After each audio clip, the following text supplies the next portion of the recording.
CV. Shanmugam, S P. Velumani தலைமையிலான அதிமுக எம்பிக்கள் நம்பிக்கை வாக்கெடுப்பில் ஆதரவாக வாக்களித்துள்ளனர். இந்த பிளவுக்கு பின்னால் பலர் இருந்தாலும் இதில் லீமா ரோஸ் பங்கு முக்கியம் என்கிறார்கள் விபரம் அறிந்தவர்கள். லாட்டரி அதிபர் சாண்டியாகோ மார்டினின் மனைவிதான் இந்த லீமா ரோஸ். கோவை பின்னணியை கொண்ட இவர் நீண்ட காலமாக பல்வேறு சமூக பணிகளில் ஈடுபட்டு வந்தாலும் 2026 சட்டமன்ற தேர்தலுக்கு சற்று முன்பே அதிமுகவில் இணைந்தார். அதற்கு முன்பு வரை ஐ.ஜே.கே. கட்சியில் இருந்த லீமா ரோஸ் தேர்தலுக்கு சில காலம் முன்புதான் அதிமுகவில் ஐக்கியமானார். அவருக்கு திருச்சி மாவட்டம் லால்குடி தொகுதியில் போட்டியிட வாய்ப்பும் கொடுத்தார் எடப்பாடி. அதிமுக சார்பில் போட்டியிட்டு வெற்றி பெற்று முதல் முறை எம்.எல்.ஏவாக சட்டமன்றத்திற்குள் நுழைந்தார்.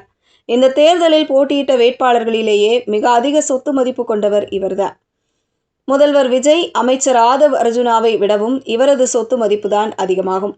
இப்போது எடப்பாடிக்கு எதிராக 30க்கும் மேற்பட்ட அதிமுக எம்.எல்.ஏக்கள் கலகம் செய்துள்ள நிலையில் அதில் லீமா ரோஸின் பங்கு மிக முக்கியமானது என்கிறார்கள்.